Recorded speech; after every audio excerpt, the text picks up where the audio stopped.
Okay, let's go again. So another IM, PieperEmden 2078.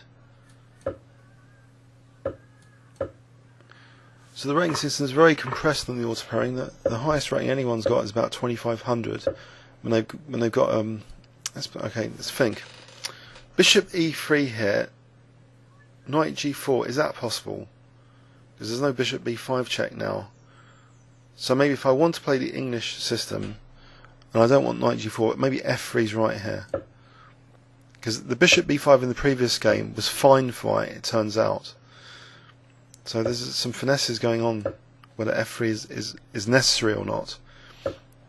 Okay, English attack again. It's a fun system. I think it was employed successfully by many English grandmasters, so it did get that name, the English kind of attack against the Sicilian defence. H4, why not? So one of the subtleties is to be able to target E6 later. If I play Rook G1, my knight on d4 is supporting F3, so I'm not coming down like a pack of cards just yet. But after B4, I have to be careful, not knight. Maybe knight C2. Oh, it is possible actually. Maybe we can go to F4 later. So I just want to play G5 and G6 and undermine that E6 pawn here. So it's a bit more positionally, and there's some more positional motives rather.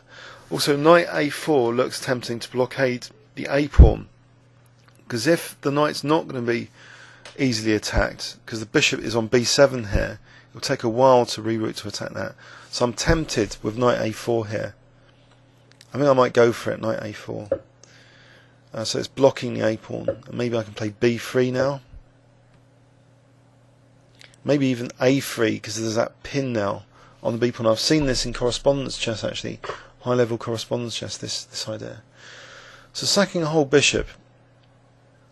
Could I just take it and Queen G2, even the diagonal seems weak? Or do I have to play something else like G5? If I play something else like G5, I don't know. It's being a bit of a chicken.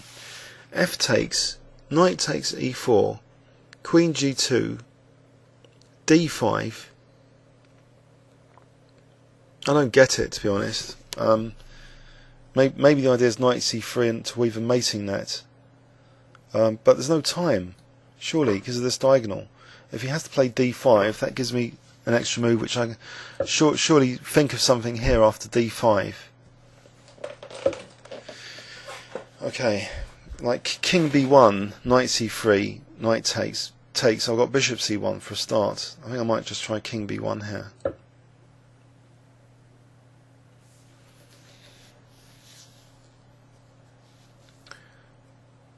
But then he's got Bishop A3, but then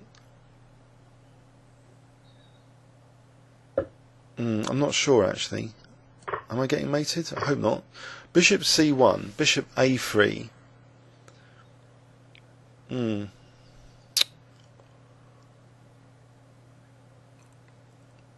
I wait for Queen A3 to play Bishop C1?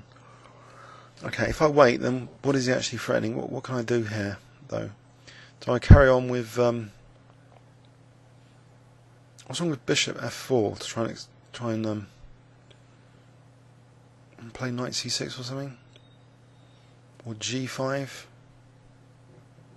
Yeah, Bishop F4. Where would the knight go? Also, maybe Queen G3 is useful, or Queen H3. Queen H3 to sort of target the C3 pawn, just in case I do need it.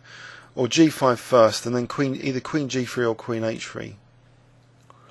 Okay, he might play Bishop A3, Bishop B2, Queen A3, and Bishop C1. Or Bishop A1, but then Bishop C1. Okay, G5 it is.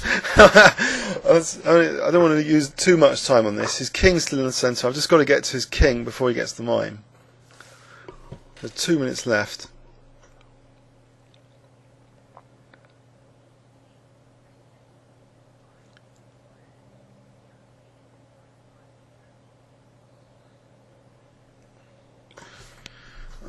So G6, Knight G6, Knight E6.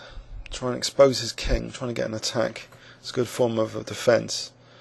I really don't like the fawn pawn, but at the moment it doesn't look deadly. Queen A3, Bishop C1. So is it a speculative sacrifice just for Blitz? What he's done. Okay, he might be threatening rook takes b3 now in some variations, but I'll get on with g6. Trying to open up lines against this king. Okay, knight takes e6. If I can get off that dark square bishop, then bishop c1 will be tidy with that, without these horrible threats against my king. Actually, rook takes d5 is now a threat. If he's going to ignore that knight, which looks as though... Okay, I'll take on g6. Now, I don't know. Bishop c4 maybe? Bishop c4 looks as though it's interesting. So just queen f7. Well, I just want queen f7. Sure enough, I've got a king chase, but I've only got about a minute left. A minute 39. I want a bit of time. Rook takes g7 now. So how can I use that pin? Maybe just bishop g5. Oh, he's definitely, he's got, can I just simplify though? Oh, God. No, bishop c1 first. And then bishop h3. Let's just go for e6 and not sacrifice my queen just yet. So bishop h3. Okay, targeting e6. Now targeting e6 again.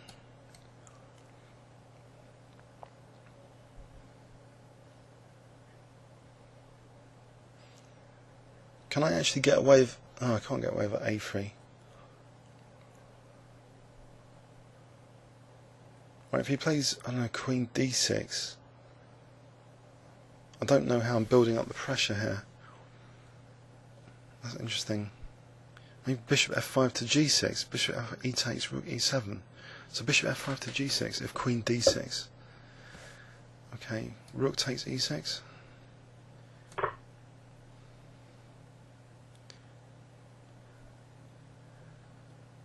This looks pretty strong.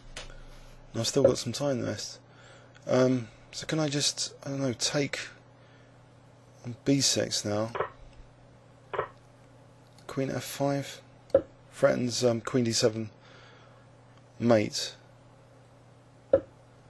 Okay, now rook g6 threatens I don't know. Okay, I'll take on d3 first. Oh, that's pretty useful. Oh, I think it's just fallen apart.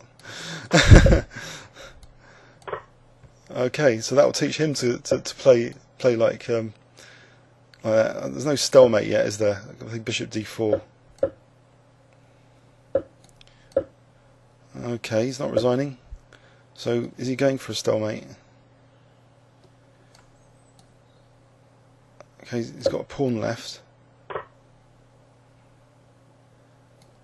I'm sort of mesmerised actually. I've got 44 seconds. Am I going to cock this up or something?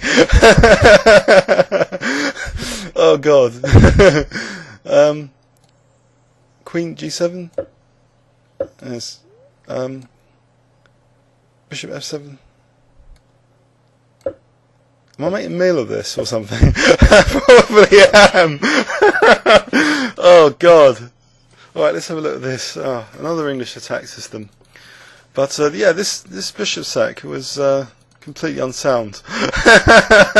Queen g2, and there's this nasty like pin on a8. So, unless you know, I don't have to take even on c4. I can just pick up the rook and do something else. I mean, so d5 gives me a valuable bit of time to play king b1 for bishop c1. I have to wait. I think it's good to wait for queen a3 because otherwise bishop c1, bishop a3 is annoying. So just trying to get to his king, I think, was a good plan now. And I think, you know, he's just falling to bits, basically. He was just falling to bits here. And I didn't want to stalemate him. Hope you enjoyed that. Please leave any comments or questions on YouTube. Thanks very much.